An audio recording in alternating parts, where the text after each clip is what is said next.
సుమన్ టీవీలో మీ business promotions కోసం ఈ కింది నెంబర్ను సంప్రదించగలరు.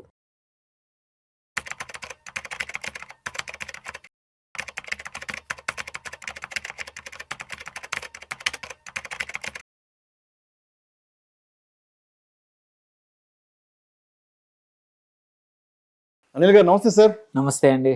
అనిల్ గారు, ఇవాళ మే 4వ తేదీ భారతదేశంలో జరిగినటువంటి 5 రాష్ట్రాల ఎన్నికలకు సంబంధించిన ఫలితాలు వచ్చిన రోజు మే 4, 2026. ఇవాళ ఈ వీడియోలో మనం మరీ ప్రత్యేకంగా తమిళనాడు రాజకీయాలకు సంబంధించిన గెలుపు గురించి మాట్లాడుకోబోతున్నాం. కేవలం 1.5-2 సంవత్సరాల క్రితం ఒక చిన్న పార్టీగా స్థాపించాడు టీవీకే పార్టీని విజయ్, సినిమా యాక్టర్ విజయ్. కేవలం 2-3 నెలల క్రితం మాత్రమే ఎన్నికల తెరపైకి వచ్చాడు. పెద్దగా ఎక్కడ హడావిడి లేదు, హంగామా లేదు. కేవలం మొన్న ఫిబ్రవరి, మార్చిలో మాత్రమే ఎన్నికల తెరపైకి రావడం జరిగింది. బట్ ఇవాళ యావత్ తమిళనాడు రాజకీయాల ముఖ చిత్రాన్నే మార్చేశాడు. ఒక్కడే వచ్చాడు, సింగిల్గా వచ్చాడు, సింహంలా వచ్చాడు. గత 60-70 సంవత్సరాల నుంచి తమిళనాడులో పాతుకుపోయినటువంటి 2 అతి పెద్ద పార్టీలను, భారతదేశంలోనే రాజకీయాలను శాసించగల అతి పెద్ద పార్టీలను ఢీకొని ఇవాళ విజయ్ ముఖ్యమంత్రి పీఠాన్ని కైవసం చేసుకున్నాడు. డిఎంకే, అన్నా డిఎంకే పార్టీలకు నిద్ర లేకుండా చేశాడు విజయ్. ఎలా చూడాలి ఇక్కడ విజయ్ గెలుపును అసలు? సో 2024లో పార్టీ పెట్టినప్పటి నుంచి 2.5 సంవత్సరాల లోపలనే ఆల్రెడీ 0 ఎమ్మెల్యేస్ నుంచి 108, 109 ఎమ్మెల్యేలు క్లోజ్ చేయబోతున్నాడు. It's amazing journey. One of the ఏమంటారు, అప్పుడు మనం టీడీపీ ఆంధ్రాలో మన రామారావు గారు 83, 84లో అప్పుడు ఎలా తొందరగా స్టార్ట్ చేసి 0 నుంచి మొదలుపెట్టి ఎలా పవర్లోకి వచ్చాడు. ఇది కూడా మోరార్లెస్ సిమిలర్ జర్నీ. కాకపోతే ఇక్కడ ఏంటంటే మాత్రం అప్పుడు ఆ టైంలో అక్కడ కాంగ్రెస్ యాంటీ ఇన్కంబెన్సీ ఎలాగుందో ఇప్పుడు కూడా డిఎంకే మీద అలాగే ఉంది. ఒక ఆల్టర్నేటివ్ అనేది ప్రజలు పక్కా చూస్తూ ఉన్నారు. That is the one thing which he capitalised. ఇది ఇప్పుడు కాకపోతే ఇంకెప్పుడు కాదు. అంటే విజయ్కి ఇప్పుడు గెలవకపోతే ఇంకెప్పుడు గెలిచేవాడు కాదు. సో ఇది కరెక్ట్ టైం, అంటే రెసిపీ అంటారు కదా. విజయానికి అంటే ఎట్లా నువ్వు ఓడిపోవడానికి ఎలా వెతుకుతామో విజయానికి కూడా కారణాలు చాలా. సో ఆయన పేరులోనే ఉంది విక్టరీ అని, victory party and even Tamilaga Vettri Kazhagam అన్నా కానీ వెట్రి అన్న విక్టరీ పార్టీ అది. సో తన పేరుని తన పార్టీలో పెట్టుకున్నాడు. సో ఫ్యాన్ క్లబ్లు నియర్లీ, అంటే ఇది ఒక్క రోజులో జరిగింది కాదు. 2024లో పార్టీ పెట్టుండొచ్చు, బట్ 2004 నుంచి తను fan clubs nearly 9,000 fan clubs run చేశాడు. సో అవన్నీ కూడా ఇవాళ కంట్రిబ్యూట్ చేసింది. అండ్ మర్చిపోకూడదు ఏంటంటే తమిళనాడులో యూత్ అంటే లెస్ దెన్ 35 ఏజ్ ఉన్న వాళ్ళు నియర్లీ 40% ఓటర్స్ లెస్ దెన్ 35 ఉన్నారు. మళ్ళీ ఆయనకు ఇంకొకటి ఏంటి, ఆయన చేసిన సినిమాలే అనుకోండి, ఆయన చేసిన క్యారెక్టర్స్ ఏవైతే ఉన్నాయో ఆయనకు ఆడవాళ్ళ ఫాలోయింగ్ ఎక్కువగా ఉంటుంది. సో ఆడవాళ్ళ ఓటింగ్ కూడా ఆయనకి చాలా కలిసి వచ్చింది. సో దాంతోపాటు ప్రభుత్వం పైన యాంటీ ఇన్కంబెన్సీ ఇవన్నీ కలుపుకొని వండర్ఫుల్, అంటే అచీవ్మెంట్ ఈస్ అంటే అన్ఇమాజినబుల్. మీరు అన్నట్టు ఇంకోటి కూడా ఎదుర్కొన్నాడు. ఏంటి, ఒక పార్టీ యొక్క సభలో చనిపోయారు. అయినా కానీ వాటిని కూడా ఐ థింక్ వేరే పార్టీలకు కాకుండా చాలా కొంచెం మెచ్యూర్డ్గా హ్యాండిల్ చేసి ఎక్కువగా రెస్పాండ్ అవ్వకుండా, అంటే ఎక్కువ దాన్ని చేయకుండా దాన్ని కూడా ఒక రకంగా తన క్యారెక్టర్కి వాడేసుకొని, అంటే హౌ రెస్పాన్స్ ఏదైతే ఉందో దానికి అతిగా రియాక్ట్ అవ్వకుండా ప్రాపర్గా రియాక్ట్ అయ్యి, అండ్ అన్నిటికన్నా ఇంపార్టెంట్ ప్రాపర్గా పొలిటికల్ క్యాంపెయిన్ స్ట్రాంగ్గా రన్ చేశాడు. అండ్ మీరు చూస్తే ప్రశాంత్ కిషోర్, పీకే అంటాం, ఇంతకుముందు చాలా పార్టీలని ప్రభుత్వాలకు తెచ్చాడు. ఈవెన్ మమతా దీదీ కూడా ఇంతకుముందు కూడా 2 సార్లు ఆయన యొక్క సపోర్ట్ వల్ల చంద్రబాబు నాయుడు గారు కానీ అటు ఒకసారి ఈవెన్ బీజేపీకి కూడా ప్రశాంత్ కిషోర్ అందరికీ చేశాడు. ఈసారి తను టీవీకే కూడా సపోర్ట్ చేశాడు అండ్ కొన్ని క్యాంపెయిన్ స్ట్రాటజీస్ రన్ చేశాడు. సో అంటే ఇట్స్ లైక్ ఏమంటారు, so many things at right time, right place అన్నీ కూడా విజయ్కి వచ్చాయి. ఆయన విక్టరీ మాత్రం అసాధ్యం అనుకున్న పని ఏదైతే ఉందో ఆయన సాధ్యం చేసి చూపించాడు. మీరు ఇందాక ఇంకొక మాట అన్నారు, ఆయన రాజకీయ సభల్లో కొన్ని తొక్కిసలాట జరిగి చాలా కేసులు కూడా ఫేస్ చేయాల్సి వచ్చింది. అదే టైంలో జస్ట్ వెరీ రీసెంట్గా కేవలం ఒక 2 నెలల ముందు మాత్రమే ఆయనకి ఆయన భార్యకి సంబంధించి కొంత విడాకులకు సంబంధించి వాళ్ళ ఫ్యామిలీ మ్యాటర్స్ కూడా కొంత డిస్కషన్స్లోకి రావడము, ఆయన భార్యతో తెగదెంపులు చేసుకోబోతున్నాడు, ఇన్ని వార్తలు వచ్చినా కూడా విజయ్ ఎక్కడా కూడా తను నోరు విప్పి దీని గురించి పెద్దగా మాట్లాడడం కూడా ఎక్కడ చేసిన ప్రయత్నం చేయలేదు. చాలా సౌమ్యంగా, చాలా లౌక్యంగా వ్యవహరించాడు. ఇదంతా క్యాంపెయిన్ అనేది స్ట్రాంగ్గా స్ట్రాటజిక్గా చేసిన విషయం. ఎస్, దానివల్ల కొంచెం ఎఫెక్ట్ అయి ఉండొచ్చు. బట్ ఎఫెక్ట్ అయినా సరే ఇప్పుడున్న పరిస్థితుల్లో ఏంటంటే ఆల్టర్నేటివ్ లేని పరిస్థితి. మీరు చూసుకుంటే ఎస్, డిఎంకేకి అగైనెస్ట్గా ఏఐఏడిఎంకే అన్నారు.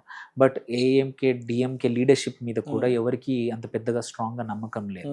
అండ్ బీజేపీ కూడా తన మెయిన్ ప్రైమ్ పర్సన్ అన్నామలై గారిని ఎలక్షన్స్ కన్నా ముందే ఒక 1 year ముందే ప్రెసిడెంట్గా తీసేసి, బీజేపీ పార్టీ ప్రెసిడెంట్గా తీసేసి ఒక అవకాశం అనేది విజయ్కి ఇచ్చారు.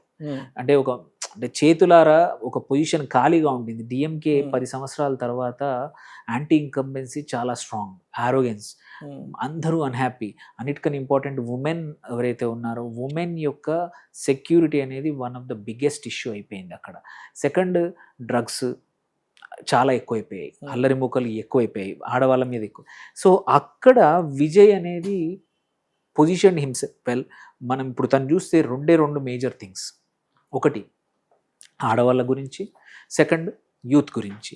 ఈ రెండింటి మీద గట్టి ఫోకస్ పెట్టాడు కాబట్టి ఇంత షార్ట్ టర్మ్లో జరిగింది. అంటే ఇంత షార్ట్ టర్మ్లో విజయం అనేది సాధించాడు. అండ్ ఓట్లు అనేవి స్ప్లిట్ అయ్యాయి 4-5 చోట్ల. ఒక్కొక్క చోట 4 పార్టీలు ఫైట్ చేసేవరకు ఏంటంటే చాలా చిన్న మెజారిటీతో గెలిచారు. అండ్ ఈయన పాపులారిటీ ఇంత మంచి స్ట్రాంగ్ ఉంది. రైట్.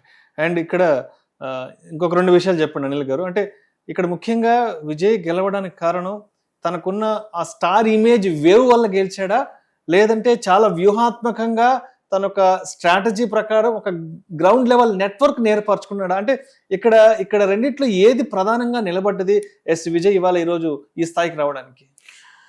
పక్క గ్రౌండ్ లెవెల్ నెట్వర్క్ అనేది వెరీ ఇంపార్టెంట్. ఆయన ఒక ఇమేజ్ సంవత్సరాల తరబడి క్రియేట్ చేసుకున్నాడు. తను దళపతి అని, అంటే ఆ ఇమేజ్ అనేది తను సినిమాల్లో తను చేసిన క్యారెక్టర్స్ కానీ, అడ్రస్ చేసిన అంశాలు కానీ, సామాజిక అంశాలు ఏవైతే ఉన్నాయో దానివల్ల ఆయన ఒక ఇమేజ్ క్రియేట్ చేసుకున్నాడు. ప్లస్ యాడింగ్ టు దట్ తన స్టార్డమ్ ఎనీహౌ పక్కా పనిచేస్తుంది.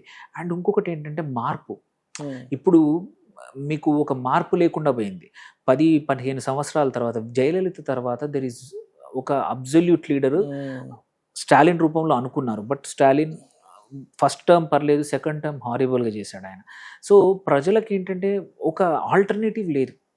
ఆ ఆల్టర్నేటివ్ అందుకోసమే ఈ యూత్ కానీ, ఫస్ట్ టైం ఓటర్సే నియర్లీ 3 లక్షలు 4 లక్షల ఓటర్లు, huge number. Second, population youth మన లెస్ దాన్ 35 పాపులేషన్ 40% ఓటర్స్ ఉన్నారు. సో ఇలాంటప్పుడు ఆస్పిరేషన్ ఆర్ హయ్యర్ యూత్కి. ఒక మంచి లీడర్ కావాలి. Next leader ఎవరుండే? స్టాలిన్ కొడుకు ఉదయనిధి స్టాలిన్. తన ప్రవర్తన కానీ, తను మాట్లాడిన పద్ధతులు కానీ ఎవరికి నచ్చేది, ఎవరికి కాన్ఫిడెన్స్ రాలేదు. ఇట్స్ లైక్ రాజరిక పాలన అన్నట్టు బిహేవ్ చేశారు. ఉదయనిధి స్టాలిన్ ఒక్కడే కాదు, వాళ్ళ బావ అంటే స్టాలిన్ అల్లుడు కూడా, ఇద్దరు అల్లుడు కలిసి రాష్ట్రాన్ని మొత్తం అటు అన్ని సిస్టమ్స్ అన్నీ కూడా హైజాక్ చేసేసి లక్షల కోట్లు సంపాదించేసి ఆరోగెన్స్ అనేది అందరికి కనబడింది. సో ఆల్టర్నేట్ కావాల్సింది. ఆల్టర్నేట్ ఇచ్చేవాళ్ళు ఎవరు కనబడలేదు except Vijay. And Vijay maturity, మీరు అన్నట్టు ఇన్ని ఇబ్బందుల్లోంచి కూడా he was showing that I'm stable, నేను ఇండిపెండెంట్, ఐఎమ్ నాట్. ఇంకొకటి ఇంపార్టెంట్ మంచి చేశాడు ఏంటంటే విజయ్, నేను ఐదర్ కాంగ్రెస్ కాదు, బీజేపీ కాదు, ఆర్ డిఎంకే కాదు అని తను ఇండిపెండెంట్ సెంట్రిస్ట్ని అని ఒక క్యాంపెయిన్ రన్ చేశాడు. అంటే నేను అందరి వాణ్ణి అన్నట్టు అటు చర్చ్లకు వెళ్ళాడు, ఇటు టెంపుల్స్కి వెళ్ళాడు. సో దేర్ బై ఏంటంటే వాళ్ళకి కావాల్సిన ఆల్టర్నేటివ్ ఒక వ్యక్తి, ఒక లీడర్ కావాల్సింది. అది విజయ్ రూపంలో జనాలకు కనబడింది. అందుకే మామూలుగా ఏంటంటే కొత్త పార్టీకి ఎవరైనా మీరు చూస్తే ఇన్ని పోల్స్ జరిగాయి, ఇన్ని పోల్స్లో ఒక్క పోల్లో 100 కన్నా ఎక్కువ సీట్లు వస్తాయి విజయ్కి, 90 నుంచి 108, 110 వస్తాయని చెప్పారు. మిగిలిన వాళ్ళందరూ కూడా 10 నుంచి 20, 25 సీట్లు మాత్రం. యాక్సిస్ వాళ్ళు ఒక్కరే సార్, యాక్సిస్ అనే వాళ్ళు ఆ ఏజెన్సీ ఒకటే 109, 110 వరకు వస్తాయి. బట్ మిగతా వాళ్ళందరూ 15, 20 లోపలే చెప్పారు మాక్సిమం అందరూ. ఎస్, అదే అక్కడ మీరు చూస్తే మన ఆంధ్రాలో తెలంగాణ ఆంధ్రాలో ప్రజారాజ్యం చిరంజీవి గారు వచ్చినప్పుడు కూడా ఆయనకు కూడా 16-17 సీట్లు వచ్చాయి ఫస్ట్ టైం. ఓటింగ్ 18-20% దాకా వచ్చింది. అదే ఎక్స్పెక్టేషన్ మీరు చూస్తే మిగిలిన అన్ని పోల్స్ కూడా అదే ఇచ్చాయి. 18-20% వస్తాయి, ఆర్ మాక్సిమం 22 దాకా వచ్చినా కానీ సీట్లు రావు అనేది వాజ్ ద అందరి ఎక్స్పెక్టేషన్ ఉండింది. బట్ బికాస్ గ్యాప్ ఉండింది అక్కడ, దెర్ ఇస్ నో ఆల్టర్నేటివ్. ఇప్పుడు ఆయన స్టాలిన్ దగ్గర 75-76 ఏజ్ ఉంది, ఈజ్ నాట్ వెల్. దాని తర్వాత ఏంటి, ఉదయనిధి సీఎం ఎక్కడవుతాడనే భయం, ఎందుకంటే 90% ఆ భయానికి డిఎంకేకి పోయింది. ఇక్కడ ఇటు పన్నీర్ సెల్వం ఎవరైతే ఉన్నారో తను కూడా అంత స్ట్రాంగ్, పళనిస్వామి వాళ్ళు కూడా ఇద్దరు కూడా ఇటువైపు కూడా ఎవరు స్ట్రాంగ్ లీడర్ లేరు. సో ఎటు కాకపోయేసరికి ఏమైంది, ఒక ఆల్టర్నేటివ్ అనేది విజయ్ రూపంలో ప్రజలకు కనబడింది. అందుకోసమే ఈ స్టార్డమ్ ప్లస్ ఎన్ని రోజుల నుంచి తను బిల్డ్ చేస్తున్న ఆర్గనైజేషన్, ఫ్యాన్ క్లబ్, అది కూడా పనిచేసి ఈ created a history. So hopefully ఆయన చూపించిన కళ ఏదైతే ఆయన అనుకున్నది నిజం కావాలని మాత్రం ఆశిస్తున్నాను. బాగుంటుంది అలా ఉంటే, ఎందుకంటే మార్పు అనేది ఆయన ప్రభుత్వం మారడమే కాదు, ఈవెన్ పాలన కూడా మారాలి.